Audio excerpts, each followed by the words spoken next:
नमस्कार। संसद के बजट सत्र का पहला चरण समाप्त हो गया है।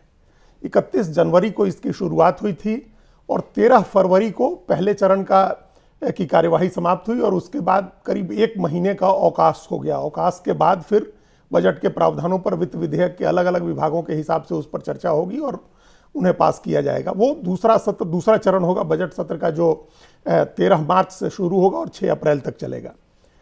जो पहला चरण था, बजट सत्र का जो पहला चरण था, पारंपरिक रूप से राष्ट्रपति के अभिभाषण के साथ इसकी शुरुआत हुई थी और उसके बाद जो आज समाप्त होने तक 13 फरवरी को पहला चरण समाप्त होने तक अगर ये पूछा जाए कि इस सत्र में क्या हुआ, तो कोई स्पष्ट जवाब इसका नहीं दिया जा सकता है, क्योंकि इस बजट सत्र के पहले चरण में कुछ भी नहीं हुआ है। राष्ट्रपति के अभिभाषण के अलावा दोनों सदनों में, संसद के दोनों सदनों में सिर्फ आरोप प्रत्यारोप हुए हैं और ये कोई नई स्थिति नहीं है, ये कोई पहली बार नहीं हुआ है। अब आजकल संसद की बहसों में, संसद की कार्रवाइयों में जितनी भी बैठकें होती हैं, उसमें कानून की बारीकियों पर विचार नहीं होता है। उसमें 140 करोड़ लोगों की किस्मत तय करने के लिए जो बिल लाए गए होते हैं, जो विधेयक लाए गए होते हैं, उन पर कोई बारीकी से चर्चा नहीं होती है। उनकी संसदीय समितियों की बैठक नहीं होती है, अस्थायी समितियों की कोई प्रवर समिति नहीं बनती है, कोई साझा संसदीय समिति नहीं बनती है जिन पर उस कानून की और उस बिल की बारीकियों पर विचार किया जाए। ऐसा नहीं होता, ऐसा कतई देखने को नहीं मिलता है कि संसद में सांसद खड़े होकर के और किसी कानून से जुड़े विषय पर विद्वतापूर्ण भाषण दे रहे हैं या कोई ऐसी बात कह रहे हैं जिससे लग रहा हो कि ये वो संसद है, ये वो भारत भाग्य विधाता है जो देश के 140 करोड़ लोगों की किस्मत तय करने बैठे हैं। संसद की सारी कार्रवाई, पीछे की जितनी भी कई वर्षों की कार्रवाई आप देख लें, इसी तरह से कार्यवाही चल रही है संसद की और बिल्कुल उसी का दोहराव इस बार भी संसद के बजट सत्र के पहले चरण में हुआ है। संसद का सत्र शुरू होने से पहले हर बार कोई ना कोई एक ऐसा विवादित विषय आ जाता है जिसको लेकर के सारे समय संसद में हंगामा होता रहता है और जो विपक्ष के सांसद हैं वो सदन के अंदर से ज़्यादा समय बाहर संसद भवन के परिसर में महात्मा गांधी की प्रतिमा के सामने खड़े होकर के प्रदर्शन करते हैं या बैठ करके धरना देते दिखाई देते हैं। उनकी बातें मीडिया में ज़्यादा दिखाई देती हैं, सदन में कम सुनाई देती हैं।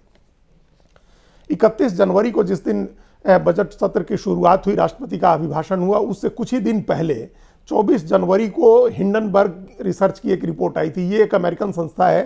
संस्था क्या है? एक अमेरिकन कंपनी है, शॉर्ट सेलिंग की कंपनी है।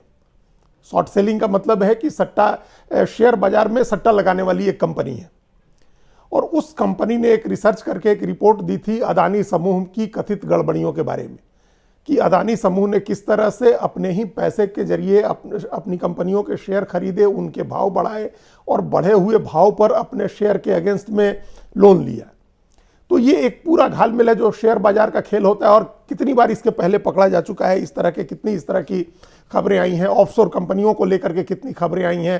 पेंडोरा पेपर आए थे, उसके बाद पनामा पेपर्स आए थे, जिनसे पता चला कि भारत में कितने कारोबारी और बड़े लोग हैं, नेता हैं, फिल्म उद्योग से जुड़ी हस्तियां हैं जिनके बाहर ऑफशोर अकाउंट्स हैं, जो टैक्स हेवन कंट्रीज में जिन्होंने लिफाफा कंपनी बनाई है और उसके थ्रू अपने ही पैसों की अपने काले धन की राउंड ट्रिपिंग करते हैं।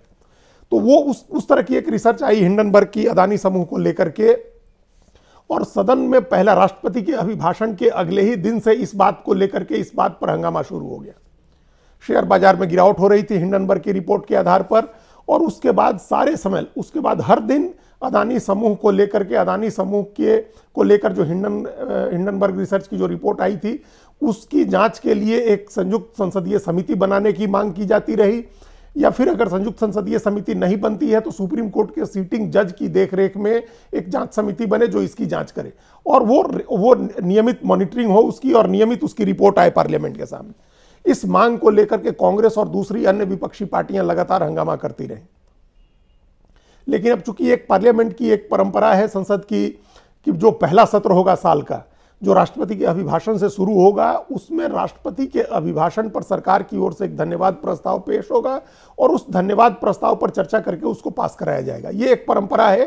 तो कई दिन के हंगामे के बाद कांग्रेस पार्टी को और कुछ अन्य विपक्षी पार्टियों को ये बात समझ में आई कि धन्यवाद प्रस्ताव पर चर्चा होनी चाहिए है, ये परंपरा नहीं टूटनी चाहिए। लेकिन जो धन्यवाद प्रस्ताव पर चर्चा हुई वो और ज्यादा निराशाजनक थी, क्योंकि धन्यवाद प्रस्ताव पर कोई चर्चा नहीं हुई। राष्ट्रपति के धन्यवाद प्रस्ताव में वैसे भी आमतौर पर कुछ ज्यादा होता नहीं, वो सरकार की उपलब्धियों का ब्यौरा होता है, लेकिन उस पर भी कोई चर्चा नहीं हुई। कोई ऑब्जेक्टिव तरीके से जो अगर अपोजिशन को काउंटर करना था कि ये केंद्र सरकार का लिखा हुआ भाषण राष्ट्रपति ने पढ़ा है और उसमें सिर्फ सरकार की उपलब्धियों का बखान किया गया है, तो किस तरह से ऑब्जेक्टिव तरीके से बिंदुवार उन उपलब्धियों की पोल खोली जाए और बताया जाए कि ये उपलब्धि नहीं है और ये सिर्फ प्रचार की बात है और ये जो कहा जा रहा है वास्तव में ऐसा नहीं है। लेकिन विपक्ष ने वो काम नहीं किया। विपक्ष की तरफ से जो भाषण की शुरुआत हुई वो राहुल गांधी के भाषण से हुई और उन्होंने कुछ 50 मिनट के भाषण में सिर्फ इस सरकार के क्रोनी कैपिटलिज्म को लेकर के अपना भाषण दिया। वो भी क्रोनी कैपिटलिज्म को लेकर के जो था उसमें भी कोई बहुत ऑब्जेक्टिव बातें नहीं थी, बुनियादी रूप से अडानी समूह के ऊपर हमला था।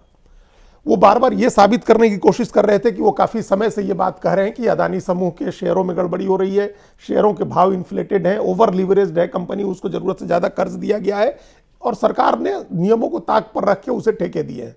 पूरे भाषण का लब्बो-लुआब ये था, कोई जो 40-50 मिनट के करीब उन्होंने भाषण दिया था। उन्होंने प्रधानमंत्री नरेंद्र मोदी के साथ अदानी समूह के रिश्तों की भी बात कही, तो उनका कुल मिलाकर के भाषण इसके ऊपर केंद्रित था। और उसके बाद जब अगले दिन प्रधानमंत्री जवाब देने आए तो उनका सारा भाषण विपक्ष पर हमला करने वाला था। जो राहुल गांधी ने या विपक्ष के दूसरे नेताओं ने जो सवाल उठाए थे, राहुल गांधी ने अपने भाषण में 7 सवाल उठाए थे, केंद्र सरकार से 7 सवाल पूछे थे उन्होंने, जिसमें उन्होंने कई तरह के सवाल थे। एक तो प्रधानमंत्री के अदानी समूह के रिश्तों को लेकर के था, प्रधानमंत्री के विदेश दौरों में कितनी बार अदानी उनके साथ गए, किस देश में उनको ठेका मिला, उनको हवाई अड्डों के ठेके कैसे दिए गए, इस तरह के सवाल थे। प्रधानमंत्री ने किसी का जवाब नहीं दिया। ये चलिए ये बात मान सकते हैं कि वो व्यक्तियों की बात थी और वे किसी कंपनी के ऊपर प्रधानमंत्री को क्यों जवाब देना चाहिए, लेकिन प्रधानमंत्री ने भी राष्ट्रपति के अभिभाषण से जुड़े विषयों पर कोई बात कहने की जरूरत नहीं समझी। उनका सारा हमला, उन्होंने 85 मिनट तक भाषण दिया और 85 मिनट लगभग 1.5 घंटे के उनके भाषण का कुल लब्बो-लुआब ये था कि कांग्रेस पार्टी बहुत खराब है और उस पार्टी के पास कोई दृष्टि नहीं है, उस पार्टी का कोई आधार नहीं रह गया है, उस पार्टी को देश की जनता खारिज कर रही है, उस पार्टी के में बहुत भ्रष्टाचार रहा है, उस पार्टी के समय देश ने कोई तरक्की नहीं की। ये सारा भाषण कांग्रेस पार्टी और अपोजिशन को कोसने वाला था। तो कुल मिलाकर के ये इस संसद के बजट सत्र के पहले चरण का यही हासिल है कि लोकसभा में राहुल गांधी ने अदानी समूह को लेकर के भाषण दिया, प्रधानमंत्री और सरकार से उनके रिश्ते बताए और प्रधानमंत्री की तरफ से उनका जवाब देने के बजाय कांग्रेस पर हमला किया गया और यह बताया गया कि कांग्रेस कितनी खराब पार्टी है। अब ये कोई जरूरत नहीं रह गई है इस बात की। इस बात को कोई भी समझदार आदमी जानता है कि कांग्रेस पार्टी, जिसको लगातार 2 चुनाव में जनता ने इस तरह हराया कि उसको मुख्य विपक्षी पार्टी का दर्जा नहीं मिल सका, वो 54 सीटें नहीं जीत पाई ताकि उसको मुख्य विपक्षी पार्टी का दर्जा मिले और उसका नेता आधिकारिक रूप से नेता विपक्ष बने। तो उस पार्टी के बारे में अगर प्रधानमंत्री 1.5 घंटा भाषण दे रहे हैं सदन में खड़े होकर के, तो क्या ही कहा जा सकता है। और यही स्थिति राज्यसभा में रही। वहां मल्लिकार्जुन खड़गे ने भाषण शुरू किया। लोकसभा में जब राहुल गांधी का भाषण हुआ उस समय विपक्ष की तरफ से कोई बड़ा नेता मौजूद नहीं था सदन में। अगली कतार में जितने भी नेता बैठते हैं उसमें से कोई नहीं था। पूरी अगली लाइन सत्ता पक्ष की खाली थी। न सदन में प्रधानमंत्री थे, न सदन में केंद्रीय गृह मंत्री अमित शाह थे, न रक्षा मंत्री राजनाथ सिंह थे, न सड़क परिवहन मंत्री नितिन गडकरी थे। जो लोग भी अगली कतार में बैठते उसमें से कोई सदन में नहीं था। लेकिन राज्यसभा में जिस दिन मल्लिकार्जुन खड़गे का भाषण हुआ उस दिन प्रधानमंत्री खुद बैठे रहे और वो कोई आधे घंटे का भाषण था जो 1 घंटे से ज्यादा समय तक चला, क्योंकि उनके भाषण के बीच लगातार टोका-टाकी होती रही। आसन की तरफ से भी कई बार उनको टोका गया, उनको अपनी वो बात जो कह रहे थे उसको ऑथेंटिकेट करने के लिए कहा गया। इस तरह की कई चीजें हुई जिससे उनका भाषण लंबा हो गया। और फिर राज्यसभा में जब प्रधानमंत्री ने भाषण दिया तो कुल भाषण वही था जो लोकसभा में था, कांग्रेस को अटैक करने वाला। यहां एक कदम आगे बढ़ के प्रधानमंत्री ने देश के पहले प्रधानमंत्री जवाहरलाल नेहरू को अटैक किया और यह भी कहा कि वो इतने महान है तो उनके वंशज उनका नाम, अपना सरनेम अपने नाम में क्यों नहीं लगाते हैं। तो ये बहस का स्तर रहा, चाहे वो अपोजिशन की तरफ से हो या सत्ता पक्ष की तरफ से हो। बहस इन सब चीजों पर फोकस होती रही, 2 व्यक्तियों पर, उस एक कंपनी के ऊपर, उस कंपनी की गड़बड़ी के ऊपर। ये कुल मिलाकर के ये उसका इस पहले चरण में जो कार्यवाही हुई है दोनों सदनों में वो ये रही। और ये कि दोनों सदनों में एक नया ट्रेंड ये देखने को मिला कि भाषण के बाद, चाहे राहुल गांधी का भाषण हो या मल्लिकार्जुन खड़गे का, भाषण के बाद उनके भाषण के अधिकतम अंश जो थे, जो सरकार को अटैक करने वाले थे, उनको डिलीट कर दिया गया, उनको रिकॉर्ड में जगह नहीं मिली, जबकि वो असंसदीय बातें नहीं थी। राज्यसभा में इस पर अगले 3 दिन और हंगामा होता रहा। मल्लिकार्जुन खड़गे ये बात उठाते रहे कि उन्होंने कोई असंसदीय बात नहीं कही है। उन्होंने प्रधानमंत्री के चुप रहने को लेकर के जिस एक विशेषण का इस्तेमाल किया था, खड़गे का कहना है कि ये वो विशेषण कितनी बार सदन में मनमोहन सिंह के लिए कहा गया और अटल बिहारी वाजपेयी ने पीवी नरसिंह राव के लिए उस विशेषण का इस्तेमाल किया और वो सदन के रिकॉर्ड में दर्ज है। लेकिन वही बात खड़गे ने प्रधानमंत्री को लेकर के कही तो उसको हटा दिया गया, रिकॉर्ड में नहीं शामिल किया गया। तो ये एक नया ट्रेंड देखने को मिला। राहुल गांधी अपनी भारत जोड़ो यात्रा में बार बार ये कहते थे कि सदन में उनको बोलने नहीं दिया जाता है, और जब वो बोलते हैं तो उनका माइक बंद कर दिया जाता है।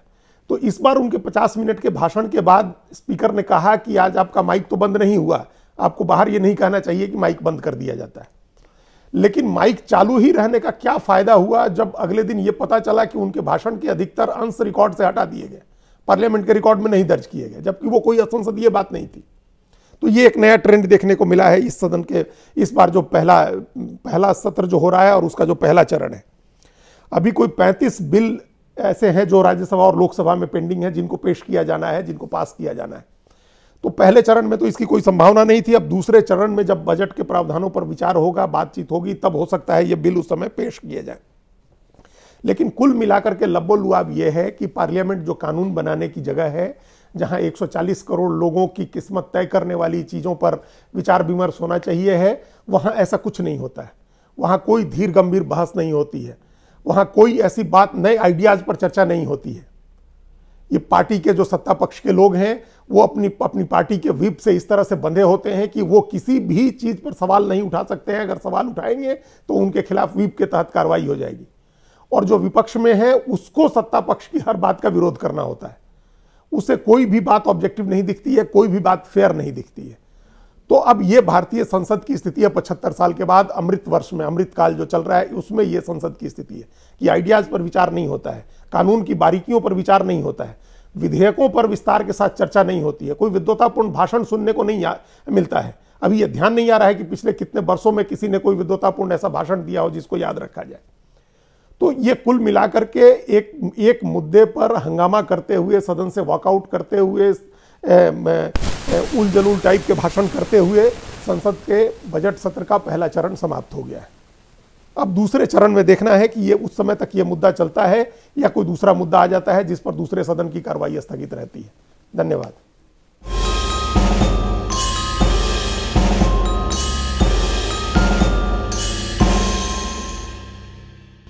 कृपया हमारे चैनल के साथ जुड़िए, लाइक कीजिए, सब्सक्राइब कीजिए, बेल आइकॉन जरूर दबाइए।